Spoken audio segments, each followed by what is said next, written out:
नमस्कार. आज आमच्या शाळेतल्या बोलफलकाचा परिचय मी करून देणार आहे.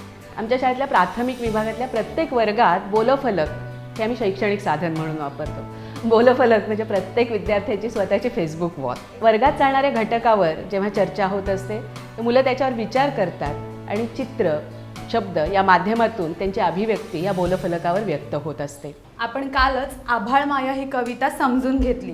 ह्या कवितेचे कवी आहेत विलास सिंदगीकर. आजपर्यंत तुमची आता सगळ्यांची कविता पाठ झाली असेल. झाली ना सर्वांची? झाली. बरं, आपण आपल्या कवितेमध्ये पाहिलं तर शेतकरी दादा, पक्षी, त्याचप्रमाणे परी, पंटी, शेतकरी, ढग बनून, किंवा आपल्या कवितेमध्ये छोटा एक मुलगा आहे की ना आपल्यासारखा, तोच काय म्हणत होता की मला ना आता मी पक्षी झालो हां तर मी काय करेन, किंवा जर मी ढग बनलो तर मी काय केलं पाहिजे. आज आम्ही आभाळ माया या कवितेवर चर्चा करीत आहोत. या कवितेची सुरुवात मी आधीच्या तासिकेतच केली. मुलांनी ती कविता समजून घेतली. आज मुख्य मुद्द्यांवर चर्चा केली आणि विद्यार्थ्यांनी आपले विचार वर्गातच व्यक्त केले. बरं, आता मला कोण सांगते आपण कवितेतून काय शिकलो? शेतकरी कोणती कामे करतो त्याला कधी बरकत येतं, तो कोणती शेतात पीक केलं तर हे मला कळलं. हा, ती काय म्हणाली माहितीये का? ती बोलते जेव्हा मी कविता समजून घेतली ना त्यावेळेला बाई मला असं कळलं की शेतकऱ्याला बरकत कधी येईल, किंवा शेतकरी शेतामध्ये काय काय कामं करतो, कोणत्या वेळेला तो पेरणी करतो, कोणत्या वेळेला तो लावणी करतो, कोणत्या वेळेला मळणी करतो, हे तिला त्यातून समजलं. हे त्यातून तिने ते समजून घेतलं. अजून कोणाला काय बोलायचंय? हा पायल. परी कुठे कुठे फिरते व कुठे कुठे जाते ते मला कळले. कुठे गेली आपल्या कवितेतली परी? सांग. ढगात व ती फिरते आणि ती एका दुसऱ्यांच्या कधी कधी घरी जाते व ते त्यांना आनंद ते सगळं सांगते. तुम्हाला नाही वाटत का रे परी बनावंसं? कोणाला वाटतं जरा सांगा मला. मी परी झाले तर मला इकडे तिकडे फिरायचं वाटतं. व मी परी झाले तर कुठेतरी फिरायला जायचं असलं तर तिकीट काढायची काय जरूरत नसते. रुजेश काय म्हणतोस? मी परी झालो तर मला शाळेत चालू त्याची गरज नाही, मी लगेच येऊन शाळेत. हा, आता आपण एक काम करूया.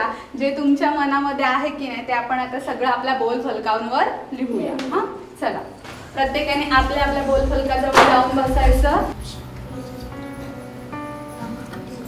बोलफलक हा विद्यार्थ्यांच्या उंचीनुसार आमच्या शाळेतील वर्गाच्या भिंतीवर साकारलेला आहे.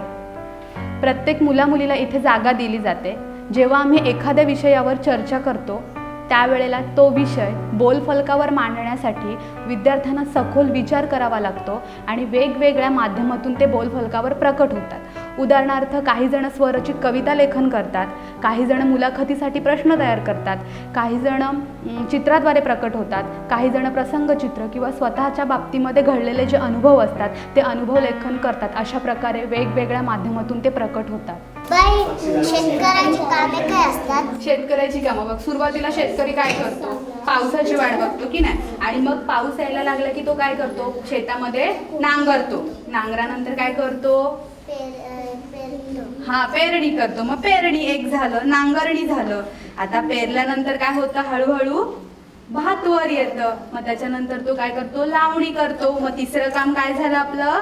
लावणी. आता तुला लिहायचं हा फळ्यावर लावणी, नंतर मळणी करतो आणि मग धान्य घरी आणून ठेवतो. मग तू आता काय लिहिणार फळावर सांग मला. आता लिहायची तू कामं मला विचारली की नाही, मग आता लिहायची. चला आता लवकर आपल्या आपल्या बोल फलकाजवळ बसून घ्या. ठीक आहे. रोशनी काय केलं ग? इतकं सगळ्यांना आवडलं तर बघू दे मला. माझी कविता लिहिली. माझी कविता लिहिली. हा. कोळीन मावशी मला कोळीन बनवू द्या.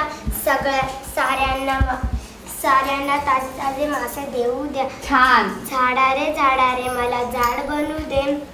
सगळ्यांना फळे फुले सावली वारा मिळू देऊ दे. मनस्वी चल, तू काय लिहिलं सांग. ढग झाले तर मला खूप मजा येईल. मी कुठे जाऊ शकत नाही, पण जर वारा असेल तर तू मला ढगने आकाशातले इंद्रधनुष्य आणि. सुरुवातीला मुलांची फळ्यावर लिहिण्याची आवड लक्षात घेऊन आम्ही बोलफलक तयार केले. नंतर प्रयोगातून आणि अनुभवातून असं लक्षात आलं की हे बोलफलक हे मुलांसाठी अभिव्यक्तीचं उत्तम साधन आहे. केवळ पाठ्यपुस्तकांवर आधारितच नाही, तर मुलांचं भावविश्व, त्यांचे अनुभव, त्यांचं कुटुंब, बदलते ऋतू, सण या सगळ्याविषयीची अभिव्यक्ती बोलफलकावर होत असते. चला आता कोणाचं वाचायचं आहे का? आर्या. मला पक्ष्यासोबत बोलायचं आहे. पक्ष्या, तुला आकाशात भरारी घेताना छान छान वाटतं का? पक्ष्या, जर आम्ही तुझ्या